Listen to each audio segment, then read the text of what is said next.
بھئی اب اہل بیت میں تو بنانے سے رہا.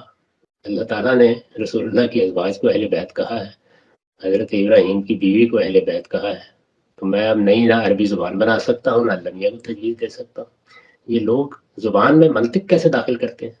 حد یہ ہے کہ اگر میرا بیٹا میرے پاس نہ ہو تو کوئی بھی گھر والوں میں اس کو شامل نہیں سمجھتا. بیٹی بیاہی گئی ہو اور اپنے گھر میں ہو تو کوئی بھی اس کو گھر والے میں شامل نہیں سمجھتا. اس کا تعلق زبان سے ہے، اس کا منطق سے کیا تعلق ہے؟ مجھے تو جب یہ لوگ اس طرح کی بات کرتے ہیں تو اس طرح لگتا ہے کہ ایسے وہ خدا کے سامنے بولنے کی جسارت کر رہے ہیں. بعض روایتیں ہیں کہ حضور نے کہا کہ میں اپنے خاندان کو تمہارے درمیان چھوڑے جا رہا ہوں. تو اس لیے کہا کہ رسول اللہ کی بیویوں کے لیے شادی کرنا ممنوع تھا، وہ امت کی مائیں تھیں. تو اس وجہ سے آپ نے بعد کے لوگوں کو ذمہ داری دی کہ ان کا خیال رکھیں. باقی آپ کی داماد ہوں یا آپ کے نواسے ہوں، مرد ہیں، جا کے کما لیں گے، کھا لیں گے. اور وہ روایت سخت مجروح اور سخت ضعیف روایت ہے جس میں نبی صلی اللہ علیہ وسلم کی چادر میں لینے اور اس طرح کا واقعہ بیان کیا گیا. قرآن مجید بالکل صریح الفاظ میں اہل بیت نبی صلی اللہ علیہ وسلم کی ازواج کو کہتا ہے کہ عربی زبان میں اہل بیت کا لفظ داماد کے لیے کبھی استعمال نہیں ہوتا. یعنی عربیت کا ذوق اس کے بالکل خراب ہے، کبھی نہیں ہوتا. اس کے لیے نئی زبان تصنیف کرنی پڑے گی اگر داماد کو شامل کیا جائے. یہ تو نہیں ہو سکتا. بیٹی گھر میں رہتی ہو تو اہل بیت ہے، بیاہی گئی ہو تو اس پر اطلاق ناممکن ہے.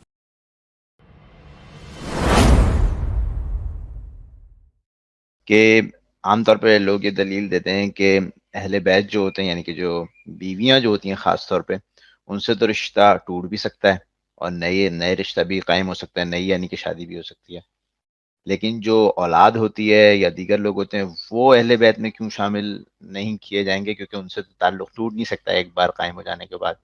تو یہ آپ کا جو موقف ہے اس کے حوالے سے میں سمجھنا چاہ رہا تھا کہ اس پہ اگر آپ تھوڑی سی وضاحت کر دیجیے. بھئی اب اہل بیت میں تو بنانے سے رہا.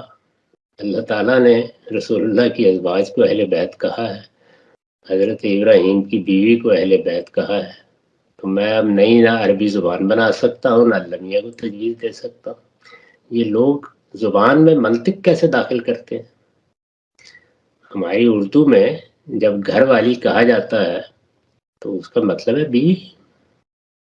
جب گھر والے کہا جاتا ہے کہ گھر والوں کو لے کے آئیے، میرے خاندان کے وہ لوگ جو میرے پاس رہتے ہیں وہی مراد ہوتے ہیں. حد یہ ہے کہ اگر میرا بیٹا میرے پاس نہ ہو تو کوئی بھی گھر والوں میں اس کو شامل نہیں سمجھتا. بیٹی بیاہی گئی ہو اور اپنے گھر میں ہو تو کوئی بھی اس کو گھر والے میں شامل نہیں سمجھتا. اس کا تعلق زبان سے ہے، اس کا منطق سے کیا تعلق ہے؟ اور اس حوالے سے غانی صاحب اللہ نے ایک لفظ استعمال کیا ہے، عربی زبان کا معروف لفظ ہے، جس معنی میں عرب بولتے تھے اسی میں استعمال کیا ہے. گھر والے کے معنی میں ہے. جیسے اردو میں ہم کہتے ہیں آپ اگر مجھے دعوت دیں اپنے یہاں کھانے کی اور یہ کہیں کہ گھر والوں کے ساتھ آئیے گا، تو اس سے میں یہ وہاں منطق بگاڑوں گا کہ بیوی کو چونکہ الگ کیا جا سکتا ہے اس لیے وہ تو ہو نہیں سکتی گھر میں. کیا خیال ہے؟ جی، اس کے حوالے سے جو ایک حدیث بھی بہت بیان کی جاتی ہے جس میں اس اس کو حدیث سے پہلے قرآن پڑھنا چاہیے. قرآن مجید میں وہ سب باتیں کہی گئی ہیں جو میں نے آپ کو بتائی ہیں. ازواج مطہرات مخاطب ہیں، انہی کا معاملہ زیر بحث ہے، انہی کو بہت تفصیلی ہدایات دی گئی ہیں، انہی کو اہل بیت کہا گیا ہے. دوسری جگہ دیکھ لیجئے، حضرت ابراہیم کے پاس فرشتے آئے ہیں، انہوں نے آ کے سلام کیا ہے اور ان کی بیوی کو اہل بیت کہا ہے. جی بالکل ٹھیک. اس کے بعد کوئی بات کرنے کی گنجائش رہ جاتی ہے؟ مجھے تو جب یہ لوگ اس طرح کی بات کرتے ہیں تو اس طرح لگتا ہے کہ ایسے وہ خدا کے سامنے بولنے کی جسارت کر رہے ہیں. بعض روایتیں ہیں کہ حضور نے کہا کہ میں اپنے خاندان کو تمہارے درمیان چھوڑے جا رہا ہوں. تو اس لیے کہا کہ رسول اللہ کی بیویوں کے لیے شادی کرنا ممنوع تھا، وہ امت کی مائیں تھیں. تو اس وجہ سے آپ نے بعد کے لوگوں کو ذمہ داری دی کہ ان کا خیال رکھیں. باقی آپ کی داماد ہوں یا آپ کے نواسے ہوں، مرد ہیں، جا کے کما لیں گے، کھا لیں گے. تو یہ اہل بیت سے وہاں بھی مراد یہی ہے. ان بیویوں کا یہ نہیں ہے کہ ان کو مضبوط پکڑے رکھنا، ان سے تمہیں ہدایت ملے گی. یہ کہا ہے ان کا خیال رکھنا، ان کی ذمہ داری ہے تمہارے اوپر.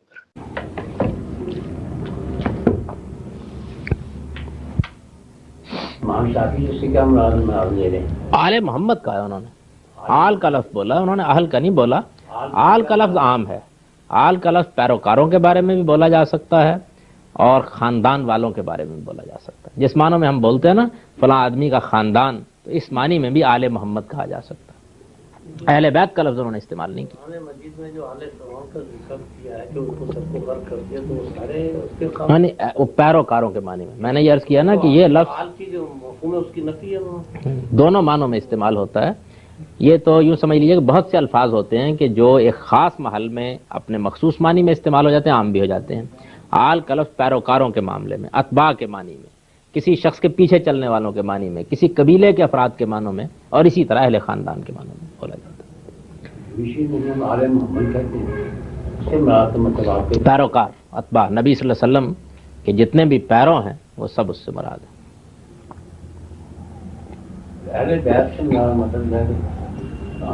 اہل بیت تو قرآن مجید کی سری نص سے ثابت ہے کہ صرف نبی صلی اللہ علیہ وسلم کی ازواج مطہرات، اور وہ روایت سخت مجروح اور سخت ضعیف روایت ہے جس میں نبی صلی اللہ علیہ وسلم کی چادر میں لینے اور اس طرح کا واقعہ بیان کیا گیا. قرآن مجید بالکل صریح الفاظ میں اہل بیت نبی صلی اللہ علیہ وسلم کی ازواج کو کہتا ہے. خیر کہنے کو جو بھی کہہ لیں، بالکل اس میں شبہ نہیں. اہل بیت کا لفظ قرآن مجید نے نبی صلی اللہ علیہ وسلم کی ازواج مطہرات کے لیے استعمال کیا ہے، اور اس میں بھی کوئی شبہ نہیں ہے کہ عربی زبان میں اہل بیت کا لفظ داماد کے لیے کبھی استعمال نہیں ہوتا. یعنی عربیت کا ذوق اس کے بالکل خلاف ہے، کبھی نہیں ہوتا. اس کے لیے نئی زبان تصنیف کرنی پڑے گی اگر داماد کو شامل کیا جائے، یہ تو نہیں ہو سکتا. بیٹی گھر میں رہتی ہو تو اہل البیت ہے، بیاہی گئی ہو تو اس پر اطلاق ناممکن ہے. اہل بیت کا مطلب ہے آدمی کے گھر والے، گھر میں جو لوگ بھی ہوتے ہیں وہ سب اہل بیت ہیں. لیکن داماد پر اس کا اطلاق کبھی نہیں ہوتا.